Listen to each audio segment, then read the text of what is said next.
Programa não recomendado para menores de 10 anos. Como enxergar no contrário da vida, nas contrariedades, nos defeitos da gente, uma oportunidade para a gente crescer. E saiba disso, filho, filha, todo defeito, toda dificuldade, toda tempestade inaugura um novo horizonte de possibilidades para nós. Possibilidades inexploradas. Você, querido filho, querida filha, talvez vivendo uma contrariedade na vida, né? Uma doença, um problema, as coisas não estão acontecendo como você gostaria, né? Você sente no físico, às vezes, né? A gente sente as tensões, é o casamento que não está dando certo, é aquela pessoa que não te aceitou, não te entendeu do jeito que você gostaria, tudo isso pesa, né? Mas nessas contrariedades, Deus trabalha de forma ímpar. E eu digo para você, quando você olha para a Bíblia, a história de todo grande homem e mulher de Deus, a missão de todo homem e mulher de Deus, foram precedidas por um momento de prova, de contrariedade, de luta. A prova nos prepara para um novo nível ao qual Deus quer nos levar. E os defeitos também podem concorrer muito ao nosso favor, se nós os administramos e os enfrentamos com sabedoria. Tá certo? Juliana, boa noite. Boa noite, padre. Ou boa tarde também quem está nos acompanhando. Boa madrugada, o pessoal nos acompanha pelo YouTube, né, Ju? Depois, então todos os horários, cumprimento você e quem está nos acompanhando é no horário que a pessoa tiver. Mas nós aqui é boa noite. Deus abençoe a nossa equipe maravilhosa, todos aqueles que estão lá na suíte, a Natália hoje na produção, também a Estila, Deus abençoe a todos. Ju, como viver, é interessante esses paradoxos, né? A fé ela é cheia desses paradoxos, né? E o Padre Fábio, quando compôs essa música, foi muito feliz, porque traduz, né? Claro, de maneira um pouco mais poética, mas traduz um pouco esses contrários mesmo que a gente vive, né? Essas batalhas que a gente vive, e a gente muitas vezes tende a desanimar, né? Quando você toca num defeito, porque às vezes é difícil, você está lutando tanto contra uma coisa e você recai, né? Eu às vezes atendendo confissão, a pessoa diz: padre, eu estou vindo pela 15ª vez confessar a mesma coisa. Eu falo: venha 30 se for preciso, estou aqui para te absolver, sou padre, e você está lutando, né? Se você morrer lutando, você conquista a salvação. Mas como, Ju, no seu ponto de vista, filha, você administrar, usar os seus defeitos, as suas contrariedades ao seu favor? Eu acredito que uma vez que você toma consciência dos seus defeitos, você já está começando o passo para usá-los ao seu favor, né? Sim. Porque muitas vezes, sobretudo nós que temos uma caminhada já na igreja, que temos uma vida de oração, que parece que assim a nossa vida está redondinha, está tudo maravilhoso, caminhando bem, e aí de repente você toca em algo que te desinstala. Sim. E esse desinstalar muitas vezes nos tira da zona de conforto, muitas vezes nos faz repensar, até mesmo na nossa vida. Sim. Né? Repensar nas nossas escolhas, repensar nas nossas posturas. Então, falando de mim, todas as vezes que eu tomei consciência dos meus defeitos e que eu tomo, porque não são poucos, são muitos, mas eu vejo assim como tem sido para mim, e falo assim de causa de experiência mesmo vivida, experimentada, tem sido para mim um trampolim na minha vida com Deus. Sim. Tem me lançado ainda mais nessa vida com Deus e tem me feito amadurecer, né? Crescer como mulher, mulher de Deus, consagrada. Então, eu acredito que seja isso. Não se desesperar, Sim. né? Porque faz parte da vida, uma vida muito cômoda, muito estável, muito sem desafios, ela nos fica estagnada. E a gente não cresce, não evolui, não amadurece. Sim. Então é necessário que de vez em quando tenha esse movimento. Você sabe que São Bernardo de Claraval, um grande doutor da igreja, né, um grande monge, ele certa vez falou, tem um livro muito bom do Dr. Ralph Martin, que é um americano, mas tem em português também, se chama Cumprimento de Todo Desejo, né? Fulfillment of All Desire. Tem aqui, e ele faz um apanhado com os textos dos doutores da igreja ali do século XIII até o século XVI, XVII, fantástico. E ele trouxe um texto nesse livro, estou lendo na verdade, de São Bernardo de Claraval, no qual o doutor da igreja, São Bernardo, nos ensina que a gente precisa da aprovação. Não é que ela vai acontecer, não, você precisa. para ir para o céu, você precisa para amadurecer, você precisa, em outras palavras, dizia São Bernardo de Claraval, para a sua vida ter sabor, não é? E ter defeito é uma aprovação, né? Porque muitos de nós, eu confesso, trazendo um pouco de psicologia aqui na reflexão, que muitas pessoas, elas têm, a Ju falava da caixinha, né, a vida redondinha. Muitas pessoas têm uma caixinha que elas identificam que a vida delas é aquilo e que tem que ser aquilo. E que quando não cabe na caixinha, a pessoa surta, né? Isso é muito comum. E como padre atendendo com pessoas, eu vejo isso acontecendo. Mas a vida da pessoa é tão mais do que aquela caixinha, sabia? Tão mais. E às vezes, se na vida dela tudo continuasse certinho, ela ia morrer como uma águia no galinheiro, como diz a metáfora, né? Você talvez já tenha ouvido.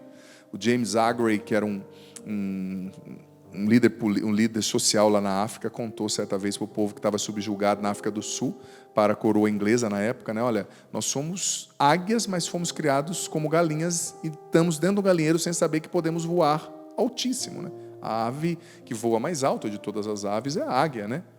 Então, muitas vezes, a gente não cresce, né? Porque a gente estagnou numa caixinha. Tudo é assim, eu sou assim, a vida é assim. E às vezes vem Deus e dá uma rasteira. Não, você não é assim. Tudo que você achava, todas as suas certezas caem por terra, né? Santa Teresinha do Menino Jesus dizia que nunca alguém se torna tão maleável ao moldar de Deus, à moldagem, como quando essa pessoa é quebrada e todas as suas certezas caem por terra. Você já percebeu que tem épocas nas quais você tem um monte de certeza, e aquelas certezas simplesmente vão embora. Você não sabe mais dizer quem você é, o que você quer, o que você foi. E você só tem Deus, dizia Santa Teresinha. E aí então você consegue ser barro e ele oleiro, ele consegue te moldar de verdade, né? E trazendo outra citação que eu gosto muito do C.S. Lewis, que é um grande escritor cristão do século passado, ele dizia: dificuldades preparam pessoas comuns para destinos extraordinários. Repito, dificuldades preparam pessoas comuns para destinos extraordinários. Então eu quero ler, falando dos defeitos, falando das contrariedades, como usar isso ao nosso favor. Quero ler a citação que está em 2 Coríntios, capítulo 12, versículo do 9 até o 10. Esse é o lema da minha ordenação diaconal, é o meu lema de diácono, né, diaconal, então eu gosto muito dessa passagem. E ela é muito forte na minha vida, e eu sempre procuro, sou honesto em dizer, ser muito sensato com a minha verdade, sabe? Ser muito sensato, não, sincero, desculpa, com a minha verdade, com essa realidade que a palavra traz. Vamos ler o 8 também, vai. A esse respeito, roguei 3 vezes ao Senhor que ficasse longe de mim. São Paulo estava falando do espinho na carne que ele tinha, né? Um anjo de Satanás a esbofetear Paulo. Versículo 9, mas o Senhor disse-me, basta-te a minha graça, pois é na fraqueza que a força se realiza plenamente. Olha o que Deus está dizendo para Paulo, basta-te a minha graça, porque é na tua fraqueza, Paulo, que a força pode se manifestar. Como Santa Teresinha dizia, quando você está pobre de certezas, né? Muitas vezes a gente é pobre de certezas, né? A gente não entende o que está acontecendo, a gente não tem a vida nas mãos, mas aí a gente se torna maleável, a gente se torna moldável, a gente se torna barro mole para Deus moldar, usando a metáfora do oleiro, né? E continua o versículo 10. Aliás, o 9 ainda, 9b. Por isso, de bom grado, eu me gloriarei nas minhas fraquezas, para que a força de Cristo habite em mim. E me comprazo nas fraquezas, nos insultos, nas dificuldades, nas perseguições e nas angústias por causa de Cristo. Pois quando me sinto fraco, é então que sou forte. Olha que passagem linda. São Paulo estava se debatendo, querido filho, querida filha, diante de um espinho na carne. Ninguém sabe, nenhum teólogo até hoje descobriu o que vem a ser esse bendito espinho na carne. Ninguém sabe se era uma fraqueza moral, se era uma fraqueza espiritual, se era uma fraqueza física, psíquica. E Paulo pediu, Senhor, me livra desse espinho na carne. Pedi 3 vezes, diz a citação. Mas Deus disse, Paulo, basta-te a minha graça, porque na tua fraqueza a minha força se manifesta. Isso revela, que como nós cantamos aqui, existe um contrário, até no nosso encontro com as nossas fraquezas. Por quê? Que você pode usar as contrariedades, os defeitos ao seu favor, filho, filha. Porque na contrariedade é destronada, no defeito é destronado aquilo que nós chamamos de egolatria, a mania de nós adorarmos a nós mesmos, nos levarmos, termos muita estima por nós mesmos, a vontade própria desordenada, que dizia Santo Afonso Maria de Ligório. Quando nós tocamos os nossos defeitos, temos esse autoconhecimento para perceber quão fraco a gente é. A gente, em primeiro lugar, tem mais humildade. E a humildade é uma virtude sem a qual ninguém se salva. Nós temos mais humildade, nós vencemos a egolatria, a mania de achar que nós somos maravilhosos, perfeitos, impecáveis. Pode ver, uma pessoa que julga demais é uma pessoa que não tem consciência das suas fraquezas. Porque ela se acha tão boa, tão imaculada, tão perfeita, que ela detona com todo mundo. Ninguém presta para ela, nenhum padre, nenhum pregador.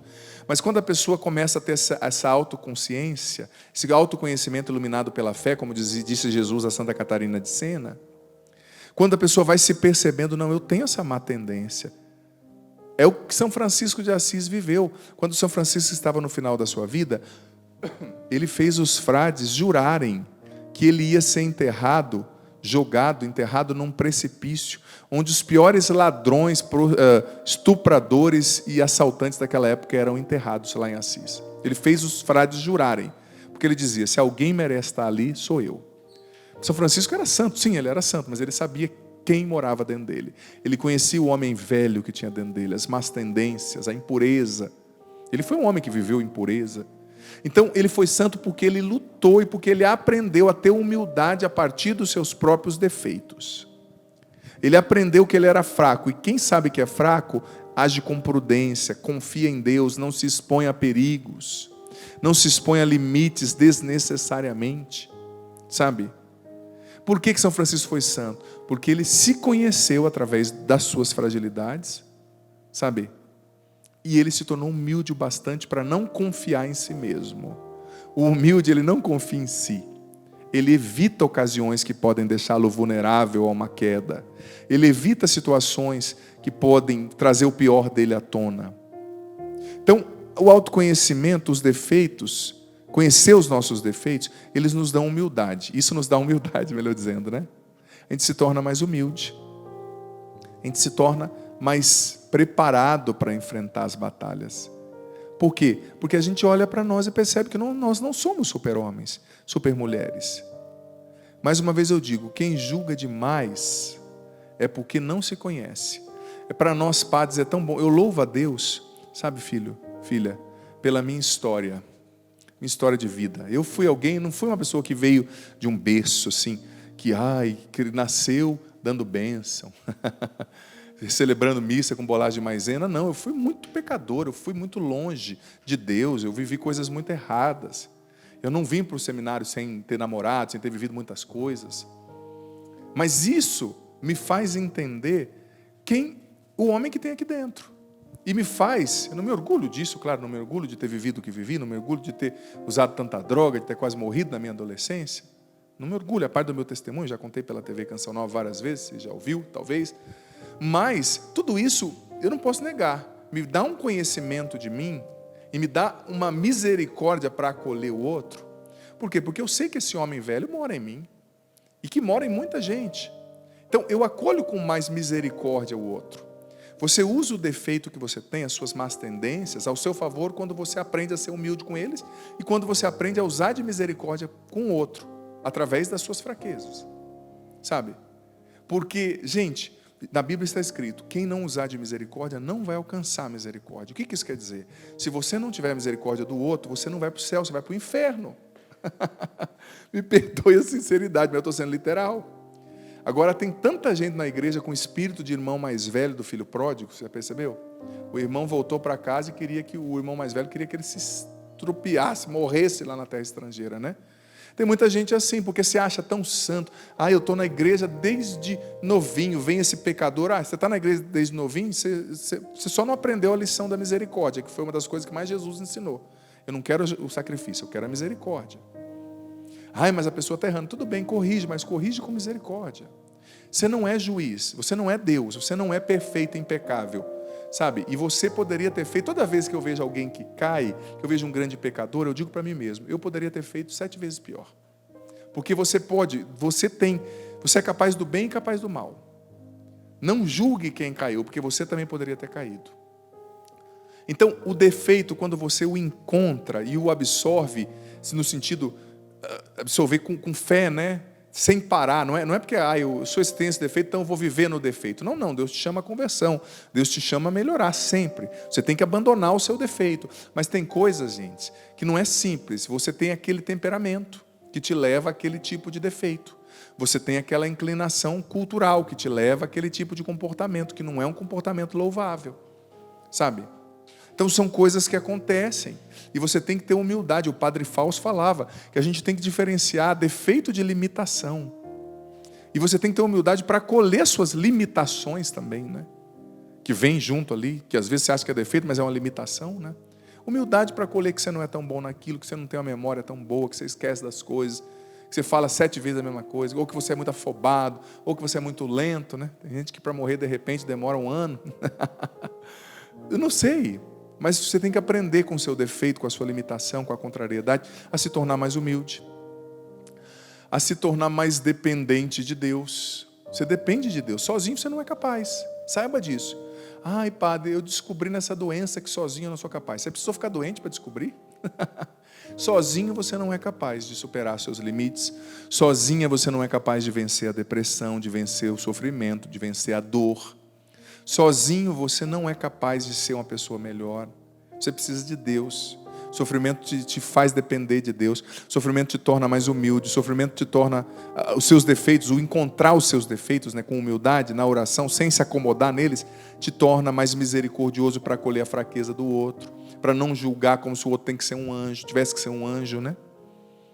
O defeito que você enxerga com humildade, com sinceridade, também te ensina que você precisa do outro. Ninguém é bom sozinho. Padre Jonas sempre nos ensinou isso na Canção Nova. Ninguém é bom sozinho. Você precisa do outro. Nós precisamos do outro. Às vezes a pessoa que não tem consciência dos próprios defeitos, filho ou filha, ela se torna autossuficiente. Ela acha que sabe tudo. É aquela pessoa arrogante, orgulhosa. A consciência dos nossos próprios defeitos, ela nos faz combater o orgulho espiritual, que é um grande pecado, dizia Santo Afonso Maria de Ligório, que sobretudo nós que estamos na igreja corremos o risco de cair nele, né? Então, aprendamos com os nossos defeitos, aprendamos com as nossas limitações, aprendamos com as contrariedades, e quando estivermos pobres de certezas, confiemos em Deus, abandonemos nossa alma, nosso ser em Deus. Saibamos que Deus te ama. Nessa situação, Ele te ama. Ele já sabia que você tinha defeitos quando Ele te escolheu. Ele já sabia que você tinha limitações. Ele já sabia que eu e você muitas vezes não valemos nada, mas Ele nos ama. Ele acredita em nós. Ele continua chamando você. Não desanime por causa dos seus defeitos, por causa das contrariedades.